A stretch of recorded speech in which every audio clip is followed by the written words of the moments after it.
Alors nous sommes donc jeudi, on est le 8 Tammuz et nous sommes arrivés d'Af Samertet de Zvahim. Samertet, on est donc à la 14e ligne, donc nous sommes aux 2 points Malab, Bismol, Obalayla, Vichole. On a dit dans la Mishnah ici, le Kohen il a fait la mnika de l'oiseau, de la volaille, avec la main gauche, ou il a fait la nuit. On a dit c'est pas Metame Bevetabelea, c'est-à-dire que bien que la mnika n'est pas valable, on ne considère pas que la volaille comme si c'était morte et donc elle rentamait. Non, on ne dit pas ça. Par contre, on a dit si il a fait la mnika de Holin à l'intérieur Kadashim Bahoutz, on a dit Metame Bevetabelea, donc c'est ce qu'on a vu dans la Mishnah. Alors, le a dit comme ça. Tano Rabanan, Yachol Tehe Medika Shehi Lefnim Metamea Beradim Bevetabelea. Alors, justement, le a dit comme ça, à propos de cette milika là, qu'on a fait l'ifnim, c'est-à-dire à l'intérieur de Hazara, et c'est un pasoul qu'il a fait, comme ici on a dit. Est-ce que c'est Metame, donc ça veut dire, est-ce que, comme la milika, elle est faite par un Kohen pasoul, comme ici par exemple Laïla Osmol, ou le Kohen lui-même il est pasoul, est-ce que ça va rendre, entre parenthèses, la volaille comme cadavre et ça va donc transmettre l'impureté? Alors il dit un mot de Manevela. C'est marqué dans la Torah, le passage qui dit comme ça. La Torah dit celui qui mange nevela ou trefa, donc d'une volaille, on parle là-bas. Eh bien, il doit savoir donc les vêtements. Ça veut dire metame bgadim. Donc ça rend impur les vêtements quand on avale donc cette volaille. Alors, alors le m'a dit donc, comme il y a marqué le mot nevela, ça veut dire dans la Torah c'est marqué, comme la Torah a marqué nevela ou trefa. Alors il m'a dit peut-être que c'est hanami nevelahi. Peut-être que ça aussi c'est un nevela. Et donc c'est métamé. Et là,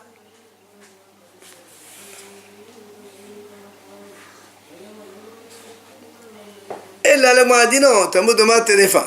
La question elle est, parce que quand on dit est-ce que la mlika donc comme ça de psulim, métamé bladim, donc m'a dit, comme il y a marqué le mot nevela, et quand on fait une mlika qui n'est pas valable, forcément, c'est comme si on a tué la volaille. Donc c'est nevela. Et là, Tamou de ma téléphone, on a dit non. Peut-être parce qu'on va faire, il y a marqué le mot nevela ou trefa. Pourquoi marquer trefa?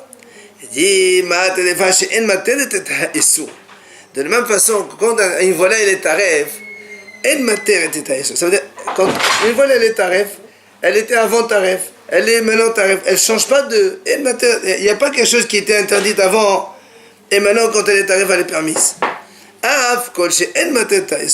De là, on apprend tout ce qui n'autorise pas ce qui a été interdit. Et c'est ça qui est concerné par l'impureté des vêtements. Il y a ça, à l'exception donc de Melika Shehi Lefnim. Donc, une Melika qui est psoula. Quand on a fait au Bétamidash quelque chose comme ça. C'est normal, puisque quand on fait une Melika, nous, rappelez-vous, on a dit que cette Melika, là, même si elle est faite par un pasoula, elle peut aller sur le Mizbeach. Et donc, cette volaille, au début, quand elle est vivante, elle ne va pas sur le Mizbeach. Mais maintenant, quand on fait une mlika, elle devient apte à être sur le Mizbeach. Donc tu vois bien que maintenant, ici, ça change. Alors je dirais, peut-être que donc ça ne va pas transmettre l'impureté. Alors il m'a dit, il m'a dit comme ça, on a vu, donc c'est maintenant celui qui fait la mlika d'une volaille, en dehors de l'Azar, en dehors de Betamidash. Ou encore, celui qui fait la mlika d'une volaille hol, que ce soit à l'intérieur du Betamidash ou à l'extérieur. Puisque eux, ils n'autorisent pas ce qui est interdit. Évidemment, hol, ça reste hol. Et la mlika de Kadashim Bahout, c'est aussi donc c'est assour. Donc, il n'y avait pas, ça n'autorise pas quelque chose qui était interdit auparavant. Alors, donc cela, et ils rendent donc, ils transmettent l'impureté. Tania Idar, alors on m'a dit, voilà une pratique qui dit, Yachol, maintenant, si maintenant, on fait la shchita, pas mlika, tout à l'heure on a parlé de la mlika, maintenant on parle d'une shchita, on fait la shchita d'une volaille, hol, livnim. dans l'intérieur du Beit HaMikdash. Alors dans l'intérieur du Beit HaMikdash, on ne fait pas de shchita, on fait que la mlicha. Et lui, il a fait la shchita. Ou encore, il dit, Qadashim bin bifnim bin bahutz. Ou bien quelqu'un, il a fait la shchita des Qadashim. Or, les Qadashim, on ne fait jamais la shchita des volailles. C'est la mlicha qu'on fait. Or, lui, il a fait la shchita.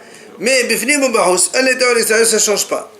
Alors, l'Agma dit, la Braïta dit comme ça, est-ce que Metamea, Betabedea, est-ce que donc, on considère que la volaille, elle est morte, et donc ça transmet l'impureté, et donc au niveau des vêtements, quand on avale cette volaille, Nevela. Il dit non, il y a marqué le mot Nevela. Et si c'est pas Nevela, alors on m'a dit, pourquoi non, Hanami Nevela, et ça aussi c'est Nevela. Et là, Tamoudoma Terefa. On m'a dit non, parce qu'il y a marqué dans le passage qu'on a cité tout à l'heure, il y avait Nevela au Trefa. Alors qu'est-ce que c'est la Trefa? Pourquoi tu rajoutes la Trefa? Il te dit, Ma Trefa Shava Befnim Kibahut. De la même façon que Trefa.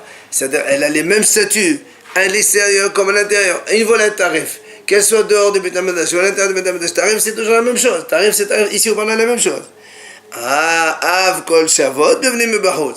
Alors là aussi, on va inclure, pour transmettre l'impureté, il faut que la volaille soit égale à l'intérieur comme à l'extérieur.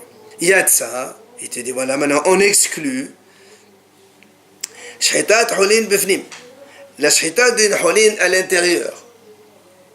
Ok? Alors là, quand on fait la Shchita de Hulin à l'intérieur du Beit HaMikdash, c'est pas valable. Et quand on fait Bahut, c'est valable. Donc tu vois bien que c'est l'intérieur et l'extérieur, c'est pas la même chose. Nous on a dit, quand est-ce que c'est pour transmettre l'impureté, il faut qu'il soit comme la Trefa. À l'intérieur, à l'extérieur, c'est le même statut. Donc toute volaille qui a le même statut à l'intérieur et à l'extérieur, ça transmet l'impureté. Mais une volaille qui n'a pas le même statut à l'intérieur et à l'extérieur, ça ne transmet pas. Donc ici, la Shchitat Hulin, c'est non.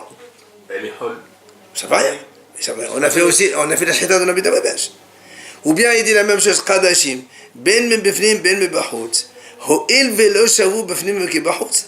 Évidemment, celui qui fait les Qadashim à l'intérieur, ça n'a pas le même... Non, il a fait la Shchita. Shchitat Qadashim, Ben min bifnim, ben min bahut. C'est pas la même chose à l'intérieur et à l'extérieur. Moi, on va nous l'expliquer tout à l'heure. Alors, comme ils ne sont pas shavim, alors c'est pour ça que ça ne transmet pas l'impureté. Alors, l'Agma a dit, d'accord, je comprends, comme on vient de le dire maintenant. Quand tu fais la shchita d'une volaille à l'extérieur du Beit HaMikdash, c'est bon. Et quand tu fais une shchita d'une volaille à l'intérieur du Beit HaMikdash, c'est à l'intérieur, ça c'est pas bon. Donc, la shavou, bifnim et bahut. L'intérieur et l'extérieur, ils n'ont pas le même état. Et là, Qadashim l'Agma dit, pourquoi tu dis c'est pas la même chose? Et DVD, Pesolinino, tous les deux, c'est pas soul. Quand tu fais la shchita d'un Qadashim, que ce soit à l'intérieur ou à l'extérieur, c'est pas bon. Puisque les Qadashim, il faut le faire mlicha. D'accord? Alors pourquoi tu me dis, toi, les Qadashim, eh bien, c'est différent à l'intérieur et à l'extérieur? Alors, Amar Rava, il dit Rava comme ça. Et Mohaïl alo shchitat hus haïvo karet. L'autre, il vient Rava, il dit comme ça. C'est pas pareil, pourquoi? Parce que quand quelqu'un il fait la shchita d'une volaille, d'une Qadashim, une volaille Kadosh, il fait la shchita bahut. La Torah elle dit shchut yahut, celui qui fait la shchita d'un Kadosh à l'extérieur de Beit HaMikdash, hayav karet. Alors Rava il dit comme ça, si la Torah elle dit qu'il est hayav karet, ça veut dire qu'elle considère que la shchita c'est une shchita. Sinon, il n'est pas hayav karet. Et donc, si tu considères que la shchita est une shchita, alors automatiquement, la volaille n'est pas morte, n'est pas un cadavre. Elle est nishchetet. Et donc, elle n'est pas nevela. D'accord? Alors, il lui dit très bien. Ashki hanhous, tu as raison, pour le houd, c'est pas la même chose. Comme on vient d'expliquer maintenant, quand on fait la shchita d'une volaille à l'extérieur, vu qu'il y a hayav karet à gauche de shchita hitz, ça veut dire que la shchita, elle est valable. Et donc, il n'y a pas de nevela. Alors, il m'a dit, panim menallan. Maintenant, Qadashim bifnim, comment on apprend? C'est-à-dire que si quelqu'un, il a fait la shchita d'une volaille, la shchita, alors que normalement, il faut faire la mlicha. Il a fait la shchita à l'intérieur. Alors, d'où on apprend qu'est-ce que ça transmet ou pas l'impureté? Alors, il dit, évidemment, Parce que c'est pas la même chose à l'extérieur qu'à l'intérieur. C'est-à-dire, lorsque...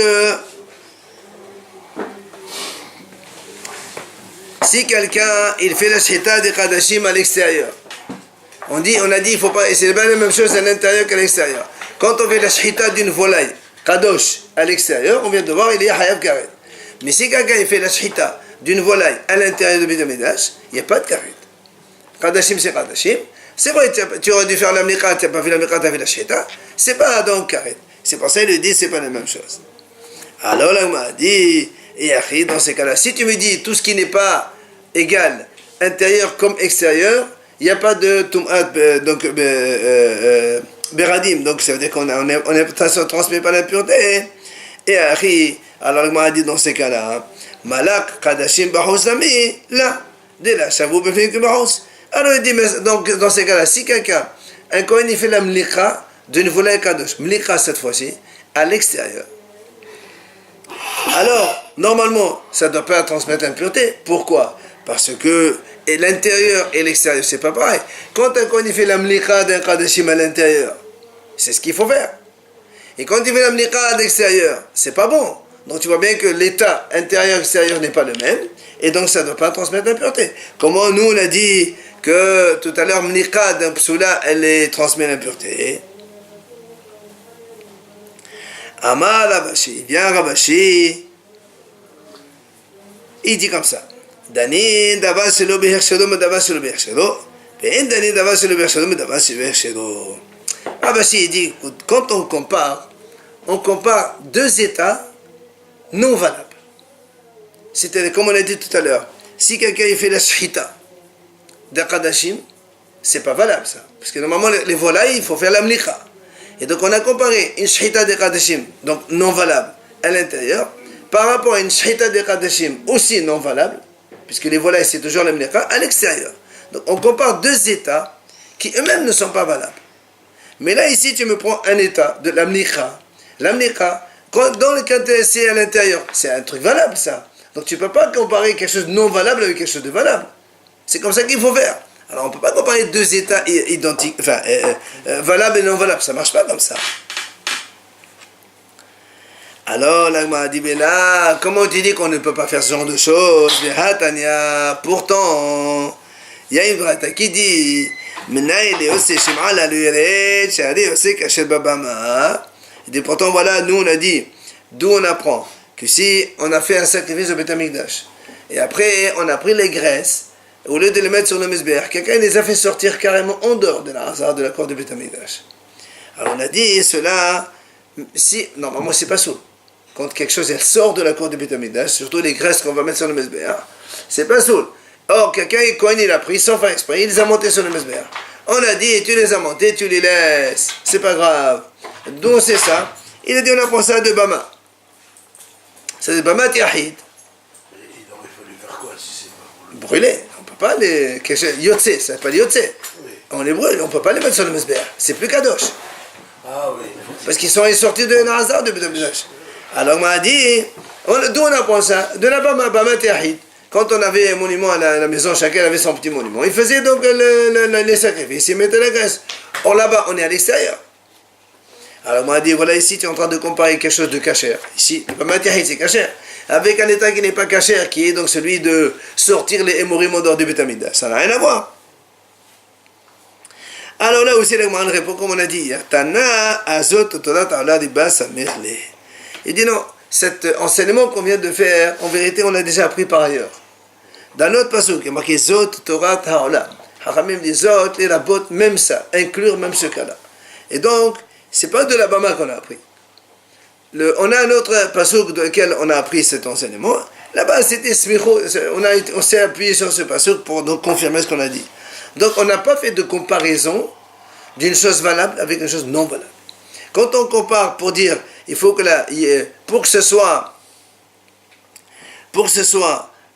métamé, pour que ça transmette l'impureté, il faut que l'état non valable intérieur soit le même que non valable à l'extérieur. Mais s'ils sont différents, ça ne transmet pas l'impureté. Mais uniquement des états non valables, pas des états valables. Okay? C'est quoi, c'est shrita à l'intérieur et unique à l'extérieur? Non, shrita à l'intérieur et shrita à l'extérieur. Parce que la volaille, on ne fait pas de shrita. Ça, c'est non valable dans les deux cas. L'amnika à l'extérieur. Ah, même l'écran à l'intérieur, c'est valable. Donc tu ne peux pas comparer les deux. Ce qu'on est en train de dire.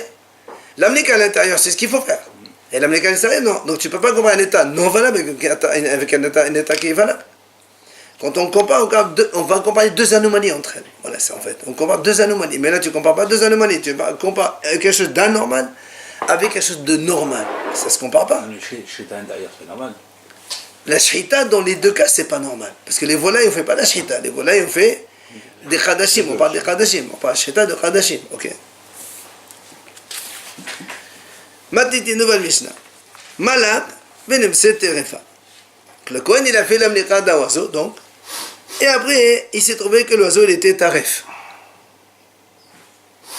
Alors, est-ce que, comme il était taref déjà, on considère qu'il est déjà mort, et donc, métamé, ou bien non? Rabbi Meir Omer, et non, métamé, bébé tabela. Rabbi Meir dit non, il n'y a pas de transmission d'impureté. Il n'y a pas d'impureté ici. On va expliquer dans la Mishnah tout de suite pourquoi.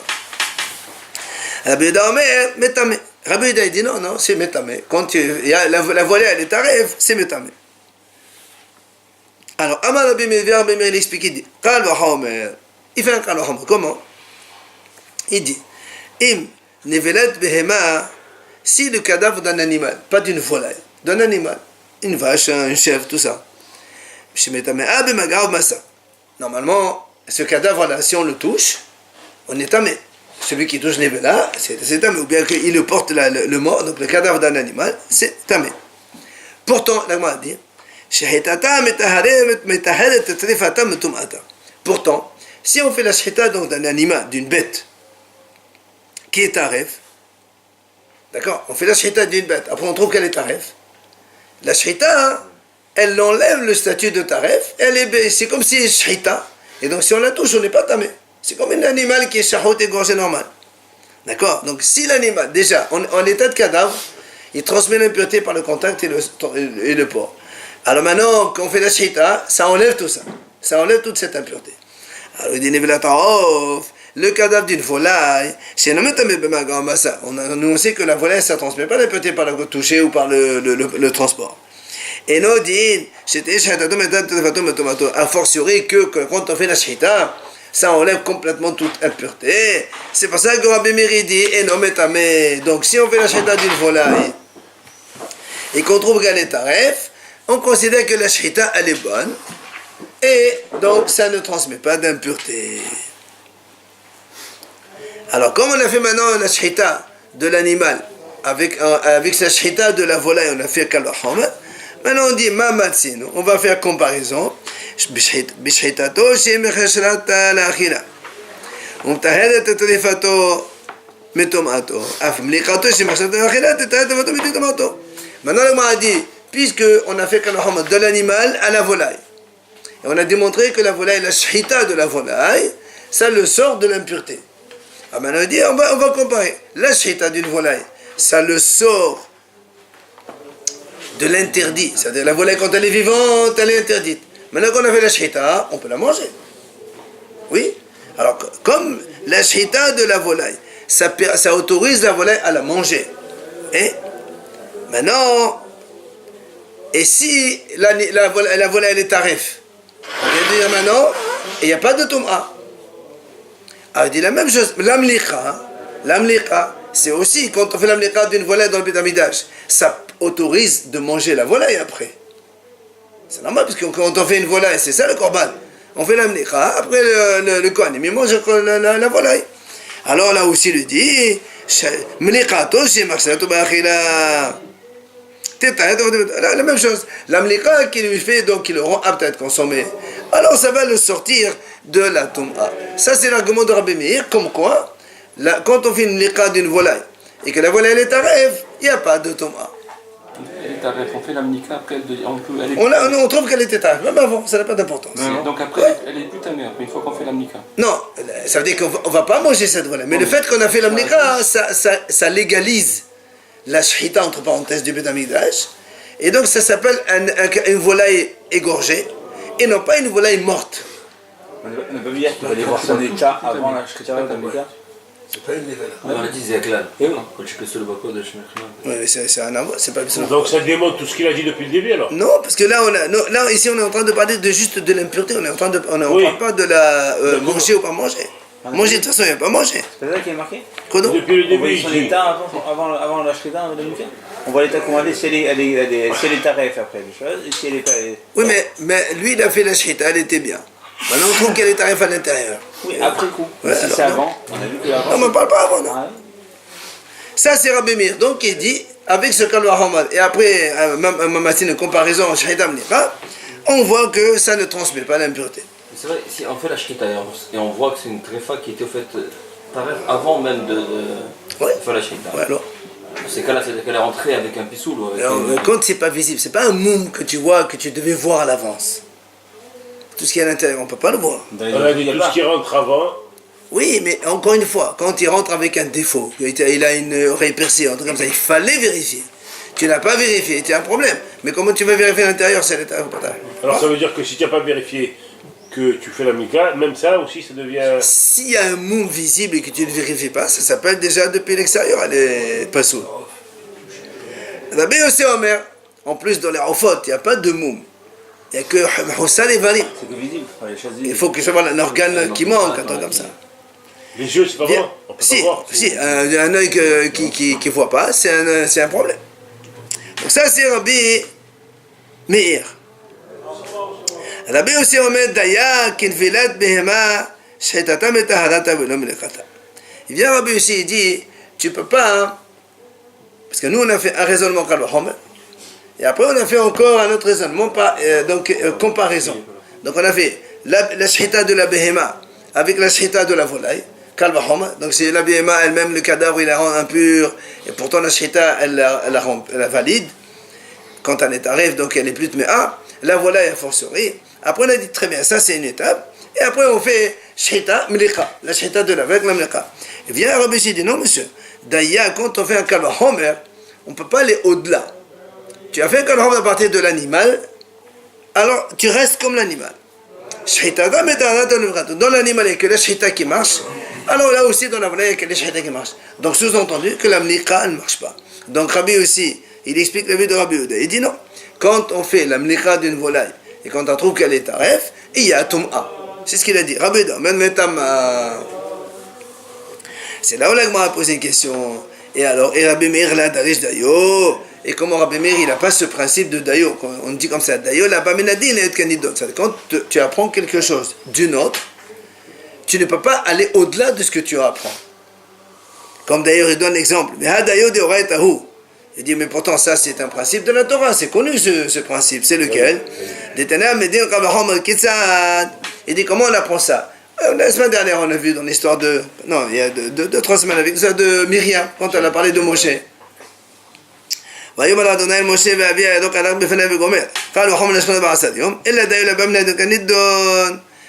Quand Myriam elle a parlé de la Shonara sur Moshe, Hachem il a dit quoi? Il a dit, si déjà elle a parlé donc elle a mis en colère son père, elle aurait mérité 7 jours d'exclusion. Maintenant qu'elle a parlé contre Dieu, entre parenthèses, alors elle mériterait 14, a fortiori, parce que Moshe Rabbeinu c'est Moshe Rabbeinu. Mais moi, Hachem me dit, moi d'ailleurs, on fait comme le Kalahama. Comme on a appris de son père 7 jours, nous aussi on fait 7 jours. Donc tu vois bien que là aussi c'est pareil. On a appris la shita de la volaille, de la shita de la behema. C'est bien. Mais après tu continues à faire shita milika, c'est pas possible. Il faut rester comme la behema. On ne peut pas aller plus loin. C'est ce que dit l'Agma. Comment ça se fait que Rabbi Meir il a fait ce raisonnement alors que le principe de Dayo, il est pour tout le monde.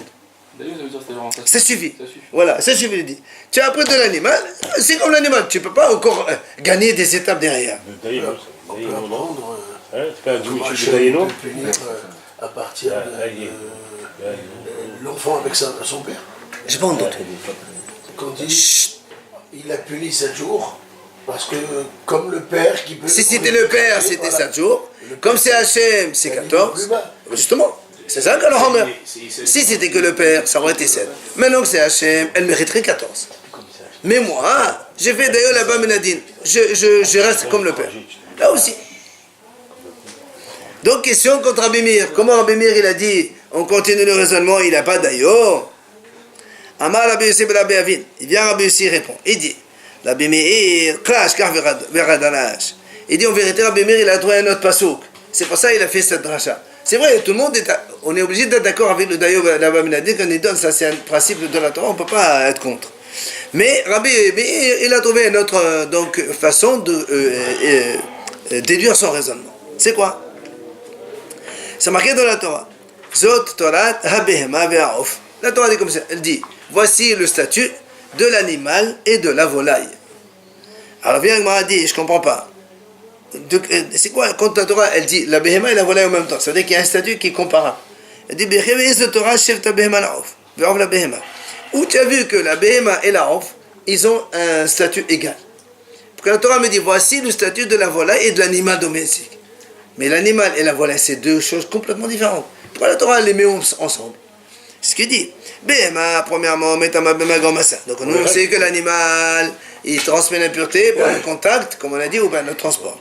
Alors qu'Of, et non Metama Gomassa. Donc la volaille, non. Quand on touche une volaille morte, on n'est pas impur.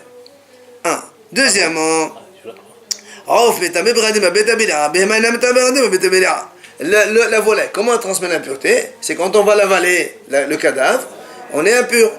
Et les vêtements aussi. Or l'animal, si on mange le cadavre sans toucher, quelqu'un nous rentre un morceau de cadavre d'un animal, on n'est pas tamé, il faut toucher. Donc tu vois bien que c'est complètement différent. Alors pourquoi la Torah dit, voici le statut de l'animal et de la volaille? En quoi ils sont ensemble tous les deux? Et là, le mal, Rabbi Meir dit comme ça. Ma behema. De la même façon que dans l'animal. D'abord, ce marché-là, la achila metat evatametoumata. Af-off. D'abord, ce marché-là, la achila metat evatametomato. Il dit comme ça. Voilà le point commun entre les deux, c'est quoi? C'est ça. C'est comme dans l'animal. Ce qui la valide à la consommation. Comment on valide un animal à la consommation? En faisant la shita. Alors, ce qui la valide pour la consommation, lui enlève du statut de tarif. Même si elle est tarif, on ne la considère pas comme mort l'animal, on le considère comme nishhat. Donc c'est pas un cadavre et donc il ne transmet pas l'impureté. La même chose, même la volaille aussi, c'est la même chose. Ce qui l'autorise à la consommation, notamment dans le Beit Hamidash, l'amliqa, alors ça lui enlève, entre parenthèses, le statut de tarif. Et ça veut dire que dans ce cas-là, même si on ne peut pas manger l'animal, il n'y a pas de tom'a. Voilà comment Rabbi Meir il a appris ce qu'il a dit dans la Mishnah, que si on fait l'amliqa d'une volaille et qu'on trouve qu'elle est tarif, il n'y a pas d'impureté. Il a appris de ce passouk. On compare la shrita, la mika, c'est deux choses différentes.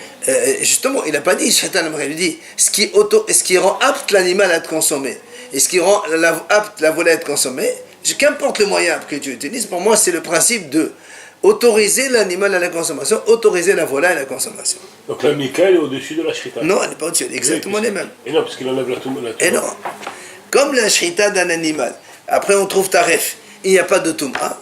La Mika de la volaille, même si on trouve taref, il n'y a pas de Touma non plus. Il faut les vérifier quand même après la Mika. La raison, on vérifie des choses qu'il faut vérifier. Il y a des choses qu'il faut vérifier, mais pas tout. Ça, c'est Rabbi Meir. Donc Rabbi Meir, il a raison. Alors maintenant, comment on comprend Rabbi Yehuda qui a dit, lui, métamé? Alors Rabbi Yehuda métamé, donc il a dit quelle est la raison de Rabbi Yehuda? Alors il te dit, lui aussi, lui aussi, il a trouvé un passouk qu'il a expliqué. Quel est le passouk? Marqué dans la Torah, donc à propos justement de la volaille, Nevela Terefa. Le passouk il dit comme ça, Nevela au Trefa, et aussi donc celui qui mange comme ça la volaille, il est tamé, donc quand on avale, ça c'est le passouk.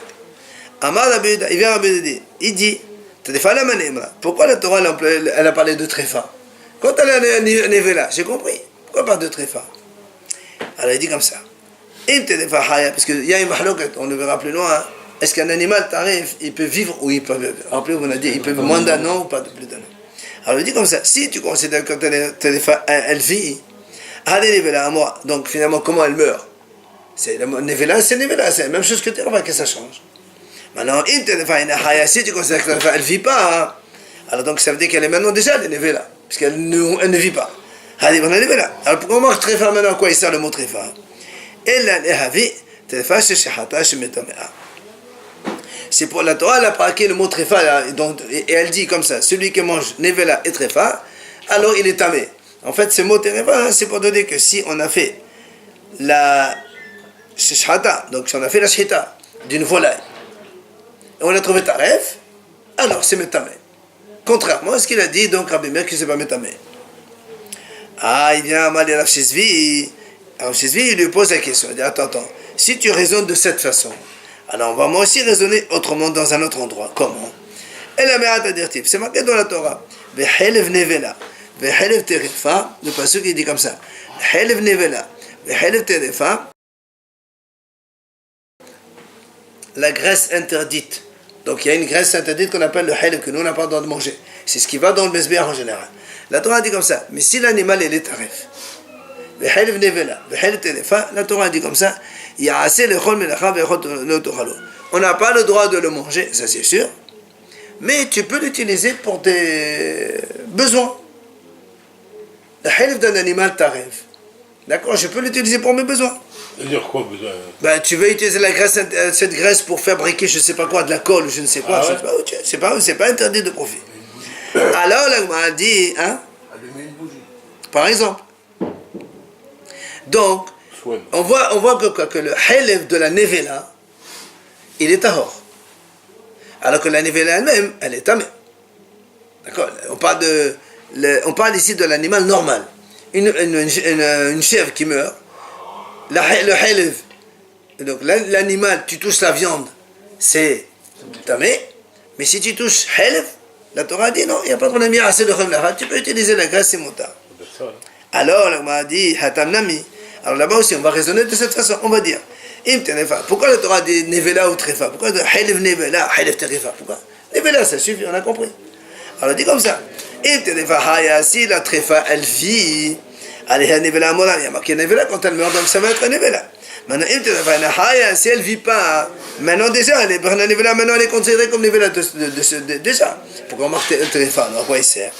Elle l'a dit, nehavi, terefa shishhata, shehel tahor. Donc de là, on apprend, comme tu as fait toi le raisonnement, donc si on fait la shhita d'une terefa, d'accord, une shhita d'un animal taref, que le chelev il est tahor. Alors, si le chelev il est tahor, c'est-à-dire que la viande, elle est métamée.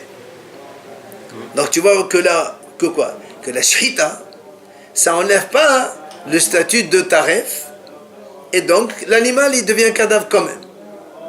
Puisqu'on a parlé de chelev, c'est tahor. Moi, je pense que la viande, elle n'est pas tahor. Si la Torah dit chelev tahor, la viande, non. Mais la bête, elle sinon, pourquoi on dit... trefa. Si, taref. Voilà. Mais là, dit, mais Avant de mourir, elle était trefa. c'est ça. Donc ça veut dire que même si tu fais la shhita, l'animal, il est encore tamé. D'après le même raisonnement que toi tu as fait. Moi je fais ici dans ce passage, ok, je obtiens le contraire de ce que tu dis. Ah, il m'a dit, pourtant on m'a dit, Rav Yehuda il a dit au nom de Rav, dans la Braïta on a dit comme ça. C'est marqué dans le passage. Le passage il dit comme ça. Si il meurt min behema, de l'animal. Il n'est pas marqué yamut behema tamut behema. Yamut min behema. La Torah dit celui qui touche le cadavre, donc un animal meurt, celui qui touche il est tamé, ça on le sait. Alors il dit pourquoi marqué min behema, de l'animal, une partie de l'animal. Pourquoi une partie? De là on apprend mirsad behema metamea, mirsad behema metamea. Donc il y a une partie des animaux quand ils meurent, ils sont tamés. Mais une partie des animaux quand ils meurent, ils ne transmettent pas l'impureté. Comment? Vezo. Zotrifa sheshhata. Donc tu vois bien que une trifa qu'on a fait la shhita, elle ne transmet pas l'impureté. Donc la question contre le raisonnement de Rabbi Yehuda, que toi tu as dit avec ton chelev nevela terefa, donc le mot trefa que tu as utilisé, on est arrivé à la conclusion que la shhita, elle transmet quand même l'impureté. Et là on voit que non. Puisque dans la Torah elle dit, si l'animal, une partie d'un animal meurt, c'est tamé. C'est-à-dire qu'il y a une partie qui n'est pas tamée. Laquelle? C'est la trefa qui n'est pas tamée. Donc elle n'est pas tamée. Elle ne transmet pas l'impureté. Et là, la Gemara dit non. Terefa mevaele lemaotet mea. La Gemara dit non. Tu sais quoi? Pourquoi ici la Torah a marqué le mot trefa? C'est les ma'otet mea. C'est pour exclure la tmea. Ça veut dire quoi? Ça veut dire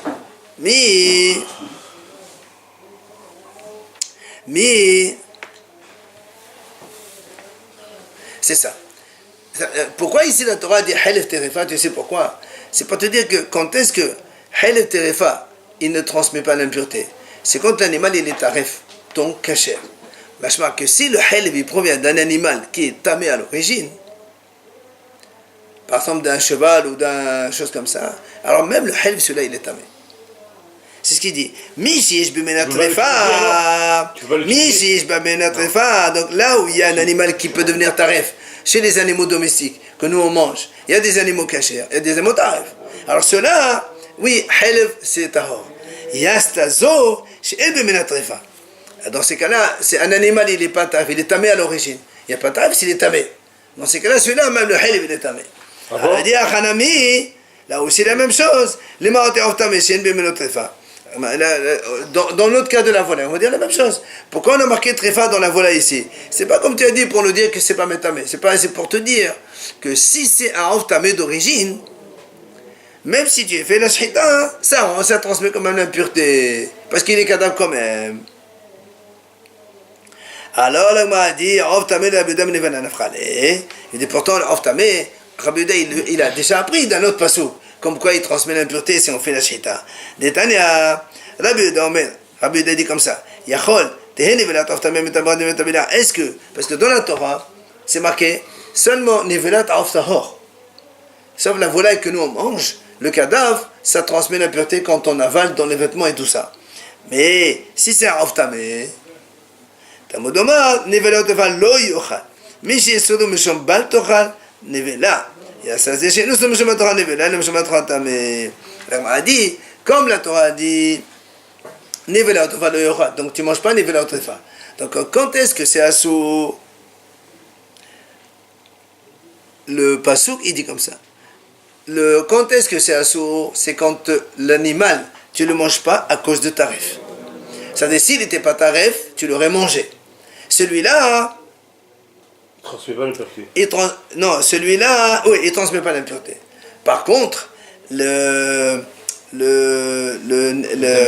tamé, celui qui est assourd, mais pas à cause de Nivela Otrefa, mais à cause d'autre chose, parce qu'il est tamé, celui-là, donc, il est... Il transmet l'impureté. Et non, la Torah, non, au contraire. Quand est-ce que la Torah, elle parle de la volaille, elle transmet l'impureté? C'est quand la volaille, elle est normalement tahor, oui, et là elle devient comestible, et là elle devient nevela. Là ça transmet l'impureté. Mais quelque chose qui était tamé d'origine que de toute façon on n'aurait jamais mangé, ça transmet pas l'impureté. Vous avez pris le cas du cheval, vous avez dit comme il est tamé, donc la graisse interdite elle est tamée. Alors qu'elle aurait dû justement, on est en train de montrer à Rabbi Yehuda que lui il a pris le mot terefa pour nous déduire son enseignement comme quoi ça transmet l'impureté. Et nous, on lui dit, si tu fais ce raisonnement avec l'animal, on revient au contraire. Alors donc tu vois bien que ton argument, il ne marche pas dans le tréfa. D'accord? Quand on dit tréfa, c'est mais on a le droit. Quand on dit tréfa. Tréfa, c'est un animal caché. Forcément. Donc il dit, donc tu vois bien que le raisonnement, il ne marche pas ici. Mais Ramamouche, on a le droit d'utiliser la graisse d'un animal tréfa. Par exemple, la graisse de cochon, on a le droit de l'utiliser. Ça, je ne sais pas. Ah si. Ça, moi, je dis, je ne sais pas. Toi, tu dis ce que tu veux. Et l'oncle, moi, a dit... S'il y a de la graisse dans le cochon. Non, mais pas faire des habits. Et donc... Des habits. Tu as le droit? C'est pas si bien sûr. Donc, le mot tréfa, comme on a dit maintenant, comme Rabbi Yehuda, il a appris que ici, le oftamé, ça ne transmet pas l'impureté. Alors, le tréfa qui a marqué dans le tomate oftahor, c'est ça. Maintenant, la tréfa de Rabbi Yehuda, comme Rabbi Yehuda il a dit, c'est métamé, pourquoi? Parce que le mot tréfa qui a marqué ici chez nous, c'est pour nous dire que si, même si tu fais la shita, elle transmet l'impureté quand même. Donc en fait, Rabbi Yehuda, il a son argument, comme quoi la mnicha d'une volaille taref, ça transmet l'impureté. Alors que Rabbi Meir, il dit non, la mnicha d'une volaille qui est taref, ça transmet pas l'impureté. Ok?